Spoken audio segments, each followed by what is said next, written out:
आप जितना सवाल पूछे हैं आपको आप जवाब किन से चाहते हैं, विधायक सुधांशु शेखर से या सरकार से? आपको लगता है कि विधायक प्रतिक्रिया भी देंगे इन सब चीजों पर?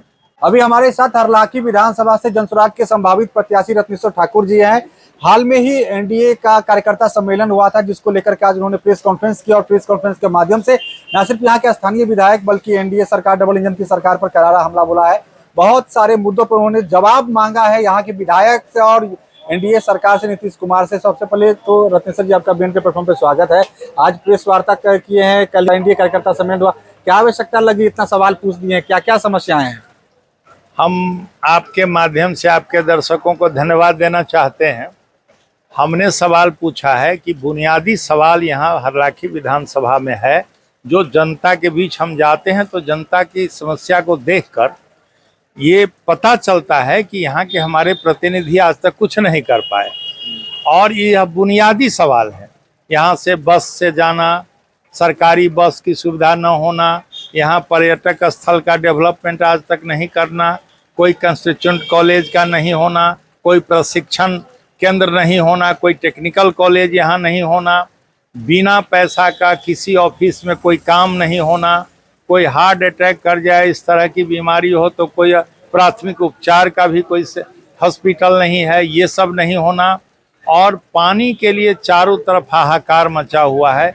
इस संक्रमण काल में एक भी जनप्रतिनिधि यहाँ के ब्यूरोक्रेट्स को लेकर, जनप्रतिनिधि और जनप्रतिनिधियों के साथ बैठक करके इसका निदान कैसे कर सकते हैं, लोगों तक पानी कैसे पहुंचा सकते हैं। ये संक्रमण काल है, जैसे हम लोग कोरोना में थे, जैसे बाढ़ में हम लोग परेशान होते हैं, उस तरह से पानी के बिना जीवन नहीं है। और इस पर कोई पहल नहीं है, किसी को पानी दिया किसी को नहीं दिया, पूरा नल जल बर्बाद है, बंद पड़ा हुआ है, उसके लिए उसको चालू करने का कोई प्रयास नहीं करना। ये तमाम चीज़ें हैं जिसके चलते यहाँ के लोग कराह रहे हैं। हमारे जिले होकर वो कोसी नदी बहती है जिसमें पानी भरा हुआ है, 12मासा नदी है। हम करोड़ों अरबों रुपया खर्च कर चुके हैं नहर पर, लेकिन उस नहर पर खर्च करने के बाद भी हमारा खेत सूखा हुआ है, पानी बह रहा है। इसकी चिंता हमारे जनप्रतिनिधियों को, हमारे सरकार को नहीं है। चुनाव आया है, हम लोग बुनियादी सवाल उठाते रहे हैं कि हम बूढ़े लोगों को 400 भीख देते हैं, ये नहीं चलेगा, हम 2000 नवंबर में देंगे। हम तमाम लोगों को 4% इंटरेस्ट पर पूंजी उपलब्ध कराएंगे महिलाओं को। मैं उस प्रश्न पे आ रहा था। अभी आप बुनियादी जरूरतें और सवालों की बात कर रहे थे, तो जहां तक बुनियादी जरूरत की बात है तो एनडीए के नेता तो ये भी मन से ये कह के गए हैं कि बुनियादी जरूरत में पेंशन हम बढ़ा दिए हैं, मानदेय बढ़ाए हैं पंचायत प्रतिनिधियों का, उसके बाद बिजली फ्री कर दिए हैं, अनाज मिलता ही मिलता है। तो बुनियादी जरूरत वो लोग बोल रहे हैं हम पूरा कर रहे हैं, तो फिर नहीं अनाज पाना है। मैं कहना चाहता हूं कि 20 बरस तक आप कहाँ थे? अब हम लोगों ने, जनता आपको हटाने के लिए तैयार है, तो आप डर के मारे ये देना दिए हैं, कुछ दिए हैं।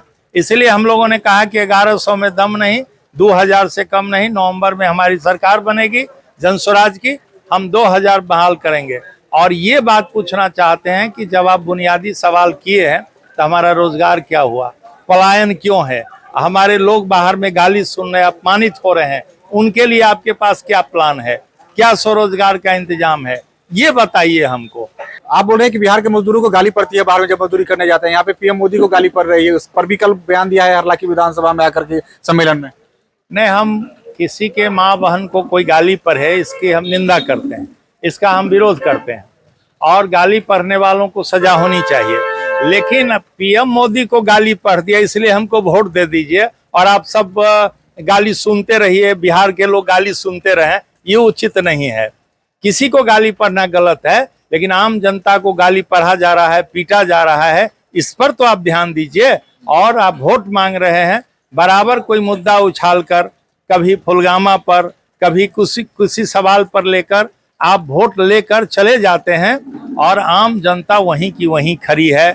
उसके दादा वही काम कर रहे थे, उसके पिता वही कर रहे हैं, उसके पुत्र भी वही कर रहे हैं, वो भी वही कर रहा है। इसीलिए सूरत बदलने के लिए बिहार की सूरत बदलेगी, सिस्टम बदलेगा, इसलिए जनस्वराज को आना जरूरी है। और लोग जनस्वराज के तरफ आ गए हैं, युवा लोग जनस्वराज के साथ खड़े हो गए हैं।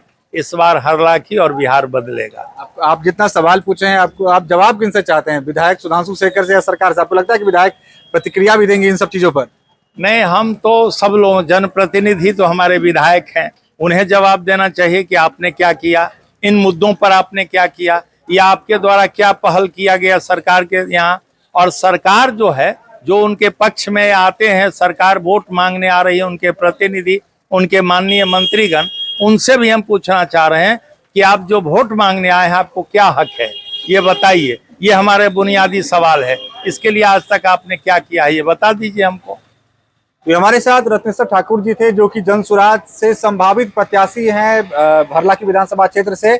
और कल ही एनडीए का कार्यकर्ता सम्मेलन हुआ था, जिस बाबत आज उन्होंने प्रेस कॉन्फ्रेंस करके सवाल दागे हैं यहाँ के विधायक पर और यहाँ की सरकार पर, और बताया है, साथ ही साथ ये भी बताया है कि जनसुराज मजबूती के साथ इस बार हरलाखी विधानसभा में शिरकत करने जा रही है। फिलहाल चुनावी राजनीति में मजबूत हस्तक्षेप करती हुई दिखाई दे रही है। तो फिलहाल इस वक्त इतना ही। आप देखते हैं BNN न्यूज। धन्यवाद।